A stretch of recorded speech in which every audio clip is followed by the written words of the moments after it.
अमरलोक। नमस्कार दोस्तों, मेडिटेशन आत्मा के सफ़र में मैं आपका स्वागत करता हूं। दोस्तों, आज मैं आपको ये बताऊंगा कि अजर अमर अविनाशी सत्य कबीर के बारे में और वीरा पुरुष के बारे में। सतयुग में कैसे साकार रूप को धारण किया हरि ने। देखो दोस्तों, यहाँ आपको समझना होगा कि हरि बहुत ही दयावान है।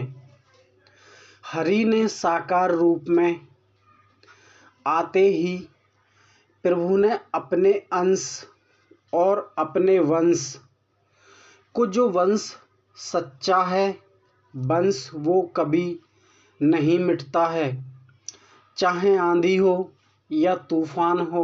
हरि का वंश, कबीर जी का वंश, कबीर जी ने पूर्ण परमात्मा, कबीर जी पूर्ण परमात्मा हैं। देखो दोस्तों, अगर मैंने आपको कबीर जी की पूरी सच्चाई बता दी ना, तो ये पूरी दुनिया को भूलकर हर इंसान, हर जीव कबीर जी के पीछे भागेगा। और कबीर जी का पूरा सच इस चैनल पर आपको बताया जाएगा। और कबीर जी वेदों के ऊपर क्यों हैं। दोस्तों, आगे मैं धीरे धीरे आपको सब कुछ बताऊंगा। आज मैं आपको अच्छे से समझाता हूँ कैसे सृजन किया और कैसे फंस गया संसार और कैसे निकलेगा संसार। आपको सब कुछ अच्छे से बताया जाएगा, किसी को वहम में नहीं फंसाया जाएगा। ये सतलोक की बात है। उस सतलोक में कबीर जी और वीरा पुरुष थे जब पूरी सृष्टि में कुछ नहीं था, कोई भी ना, तो कुछ भी नहीं था। दोस्तों, वीरा पुरुष और कबीरा और कबीर जी, ये दोनों ही थे। और दोस्तों, आज भी ये दोनों अजर अमर अविनाशी हैं। कबीर जी ने और वीरा पुरुष ने विचार किया कि गुरु और वीरा पुरुष के अंदर और गुरु के शरीर में, दोनों के शरीर में सारे देवता विद्यमान हैं। आप ऐसे समझिए कि रजगुण को ब्रह्मा जी माने और सत्वगुण को विष्णु जी माने और तमगुण को ब्रह्मा जी। भगवान के सारे देव सत्यलोक में आज भी विद्यमान हैं, हर शरीर के अंदर और हर जीव के अंदर। इसीलिए साहिब कहते हैं कबीर जी कि मंदिरों में क्यों नहीं बताते हैं। दोस्तों, मंदिरों को क्यों गलत बताते हैं। और मंदिरों में जाने के लिए कबीर जी कभी मना नहीं करते हैं। वो केवल आस्था के ऊपर ही अपना विश्वास केंद्रित करते हैं। और दोस्तों, आज का ये दौर हो चुका है, ना तो इंसान मंदिर जाने के बाद उसको विश्वास है और ना ही उसको खुद पर विश्वास है, और अधर्म में फंसा हुआ है। और साहिब कबीर जी कहते हैं, चार खानी में भरमता कबहू न लगता पार। दोस्तों, मेडिटेशन आत्मा के सफ़र में मैं आपका स्वागत करता हूं। दोस्तों, एक बात बताओ, आप ना तो कमेंट करते हो, ना लाइक करते हो, ना शेयर करते हो, और ना ही आप अपनी राय बताते हो। आप क्या करते हो, कम से कम अपनी राय तो बता दिया करो। वैसे तो दोस्तों कोई बात नहीं, मैं आप सभी के लिए अकेला ही सत्य की स्थापना करने के लिए तैयार हूँ। और दोस्तों हमसे कोई गलती हो जाए, प्लीज़ प्लीज़ हमें क्षमा करना। सत्य का दर्पण दोस्तों बहुत ज़रूरी दिखाना है, और सत्य लोक में जो आवे न जावे। दोस्तों ये ऐसा पंथ है जो आपका आना जाना कभी नहीं होगा। क्यों आज तक आपने ऐसी बातें कभी नहीं सुनी होंगी। और आप धैर्य रखें, आपको सब कुछ आपके सामने प्रकट किया जाएगा। और दोस्तों इस चैनल पर मैंने एक दूसरा चैनल बनाया वीरा पंथ के नाम से और मुक्ति पंथ के नाम से, जिस पंथ में आने के बाद दोस्तों कभी भी जीवन मरण जन्म मरण कभी नहीं होगा। दोस्तों देश चलता है संविधान से, मुक्ति मिलती है ईश्वर के घर में। जी हाँ, अधर्म से मुक्ति नहीं मिलती है। देखो दोस्तों आपका अस्तित्व डूब रहा है। वीरा से प्यार करना, वीरा को वेस्ट मत करना। आपको मुक्ति मोक्ष अवश्य मिलेगा, आपको हमारे पंथ में आना पड़ेगा। और दोस्तों हमने एक राजा की बात बताई थी, जो राजा का राज चलेगा उस राजा के राज में कोई भी अत्याचार नहीं होगा, और जो भी अत्याचार करेगा उसको छोड़ा नहीं जाएगा। आपके बारे में सोचकर आज दोस्तों आप समझदार हैं। क्यों आप अंधकार में फंसे हुए हैं, आपको निकलना बहुत जरूरी है। आप कहाँ फंसे हुए हैं आपको समझाता हूँ। देखो दोस्तों आप कितना भी कर्म करते हैं, जितना भी कर्म करते हैं वो सब व्यर्थ है। क्यों व्यर्थ है? क्योंकि ईश्वर के निमित्त आपने एक भी कार्य नहीं किया है। और दोस्तों आज मैं आपको एक बात बताता हूँ, कबीर कबीर करने से, राम राम करने से, शिव शिव करने से, जय हनुमान करने से और कुछ भी करने से मुक्ति नहीं मिलेगी। केवल और केवल हमारे पंथ में आकर आपको मुक्ति मिलेगी। और इस पूरे ब्रह्मांड में किसी भी कोने में घूम लेना, आपको मुक्ति नहीं मिलेगी। जी हाँ, देखो दोस्तों ये थोड़ा कड़वा है मगर अच्छा है। ऐसा होता है कि पूरे परिवार का पालन किया और परमात्मा के निमित्त एक भी कार्य नहीं किया तो मनुष्य जीवन बेकार कर लिया। दोस्तों आप समर्थ बने और अपने जन्मों जन्मों की प्यास को, अपने जन्मों जन्मों की भूख को मिटाएं। सत्य नाम को धारण करें, सत्य नाम का ध्यान करें। सतलोक और अमरलोक है जहां आप वहां का दृश्य देखने के लिए सज्ज हों। सदा परमात्मा की गोद में बैठना, वहां से कभी आना जाना नहीं होगा। क्यों दोस्तों ये संसार झूठा है। इस संसार में कोई भी चीज सच्ची नहीं है। आप सच मान चुके हैं, आपकी ये बहुत बड़ी गलत सोच है। आप इस संसार को सच मान चुके हैं और ये जो सत्य का पंथ है ये आपका उद्धार करेगा। और दोस्तों, साकार रूप को कैसे धारण किया उस हरि ने? देखो दोस्तों, वो कारीगर हैं। आप ऐसे समझिए जैसे इस भूमि पर एक सत्य पुरुष, एक वीर पुरुष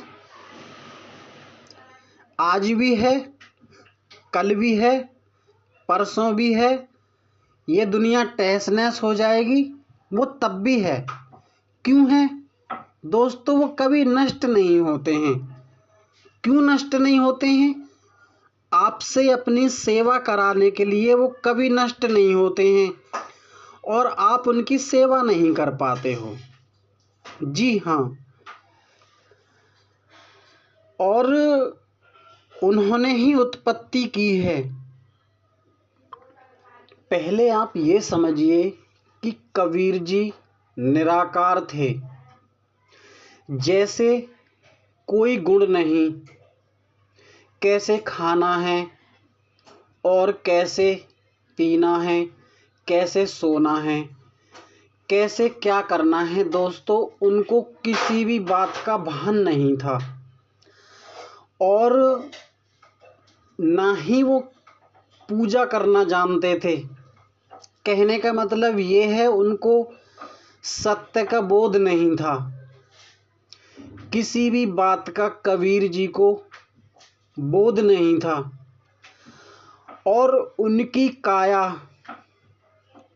वीरा से भरी हुई और सुनहरापन, जैसे आप मानुष तन को देखते हो, ये दोस्तों मानुष तन दुर्लभ है।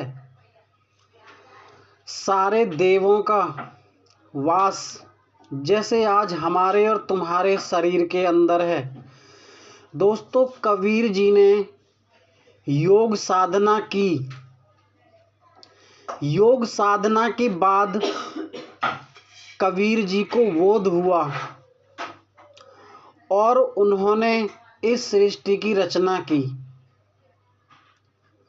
सारे देवों की रचना की, पूरे संसार की रचना की। और वो जो सत्य पुरुष, परम पुरुष, परमात्मा है कबीर साहिब,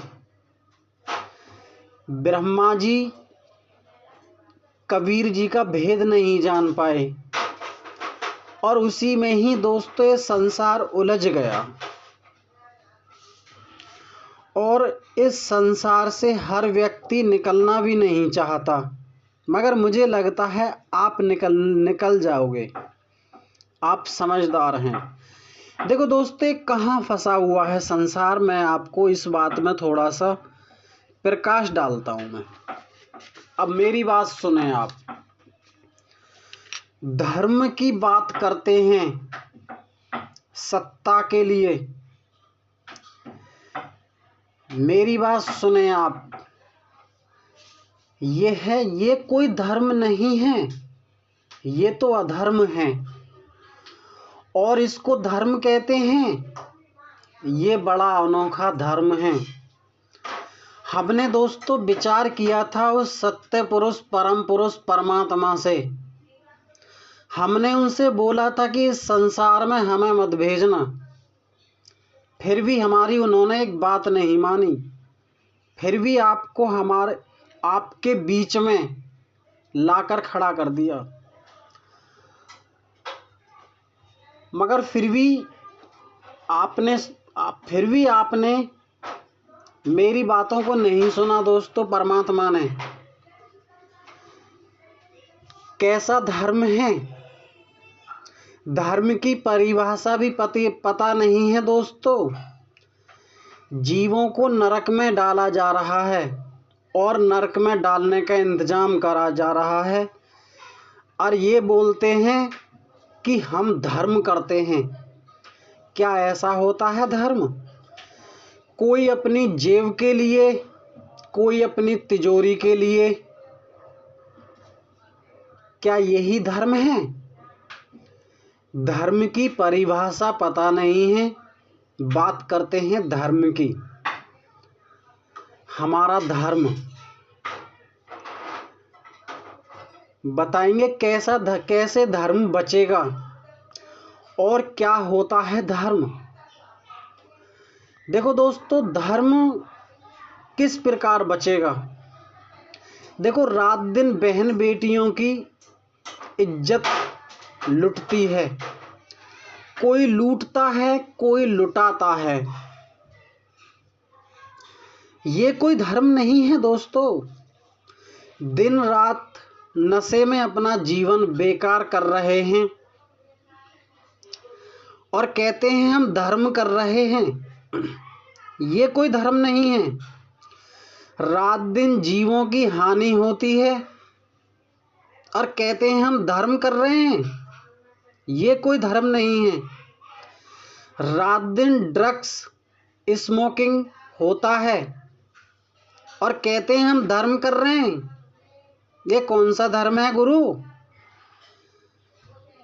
धर्म ये धर्म नहीं है।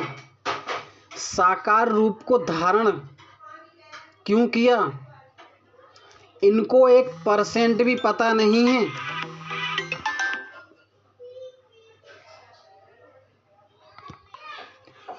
वेदों को पढ़कर सुनाते हैं, कुछ नया किया है इन्होंने। किस लिए सुनाते हैं?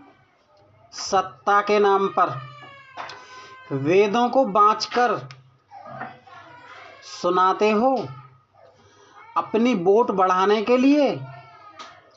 दोस्तों, वेद ग्रंथों को तो केवल सत्ता के नाम पर यूज किया जाता है और हमारे लोक में, सत्य लोक में ऐसा नहीं होता है और ना ही ऐसा होगा। दोस्तों, इस बात का ध्यान रख लेना। और सीधा धर्म होगा, कोई भी अधर्म नहीं होगा। हमारी एक एक वीडियो जनता की आवाज़ बन रही है। दोस्तों, आप ही बताना, क्या ऐसा होता है धर्म? इस पे विचार करना। नहीं तो केवल दोस्तों, देखो दोस्तों, आप बुरा मत मानना, हर इंसान नोट के पीछे भाग रहा है, मगर दोस्तों अंत समय में नोट किसी के साथ नहीं जाते हैं। केवल और केवल जो भी जाएगा हमारे इस चैनल पर, उस हरि का नाम। आप उस नाम को धारण करें, उस नाम का ध्यान करें, अपने जीवन को सुंदर, सफल, सुख में बिताएं। और दोस्तों, हम आपको बताएंगे परिवार में कैसे रहना है। ईश्वर को पाने के बाद बीवी बच्चों के साथ अपने परिवार में किस प्रकार रहना है, किस प्रकार नशे से मुक्त होना है, किस प्रकार ये गलत कार्य छोड़ने, आपको सब कुछ अच्छे से बताया जाएगा। और दोस्तों, हमने बताया था पहले कि वेद ग्रंथ, जब भी वेद ग्रंथों की रचना होती है दोस्तों, श्वासों के द्वारा रचना होती है। आप ऐसे समझिए कि जैसे हम सत्यलोक की रचना कर रहे हैं। और दोस्तों देखो, हम कुछ भी नहीं करते हैं, ये केवल ईश्वर करते हैं। वो कबीर जी करते हैं जिन्होंने संसार की रचना की है। हम कुछ नहीं करते हैं दोस्तों। आप हम पर तो ना दोस्तों खामई खा की उंगली उठाओगे। हाँ दोस्तों, और दोस्तों एक बात और बताता हूँ मैं आपको। कबीर जी कहते हैं कि जो ब्रह्म को जान जाता है और ब्रह्म की रचना करता है, उस पुरुष को कोई भी हानि करता है या उस पुरुष को कोई भी जान से मार देता है, उसको दोस्तों कबीर जी बार बार 84 में डालते हैं और उसको 84 से उठने नहीं देते हैं। ये सच का प्रमाण है। और दोस्तों आने वाले समय में ये सब जितना भी करते हैं ना कि ये बंद नहीं होगा, ये बंद नहीं होगा, ये बंद नहीं होगा, इस भारत में जिस हमने 3-4 कामों के लिए बताया है, इन कामों को तो दोस्तों बंद होना ही होगा जिस समय आपसे सब कुछ करा लेगा। जी हाँ, आप अभी इस बात से अनभिज्ञ हैं दोस्तों, समय आपसे ही सब कुछ कराएगा। अभी तो आप कितना भी कर लो, जो करना है कर लो, मगर समय आपको छोड़ेगा नहीं। ना तो समय मुझे छोड़ेगा, ना समय आपको छोड़ेगा। क्यों नहीं छोड़ेगा दोस्तों? मनुष्य जीवन को हम व्यर्थ कर रहे हैं। हमारे बुद्ध भगवान ने ध्यान योग बताया है, बशर्ते दोस्तों उन्होंने श्वासों का ध्यान बताया है। और दोस्तों श्वासों का जाप करने से भी पूर्ण मुक्ति नहीं है। इसीलिए दोस्तों इस नाम का आपको उच्चारण किया जा रहा है, उस हरि के नाम को जो अमर लोक में, सत्य लोक में सत्य पुरुष का नाम है। दोस्तों हमसे कोई गलती हो गई हो, प्लीज़ कान पकड़कर आपसे क्षमा चाहते हैं। नमस्कार।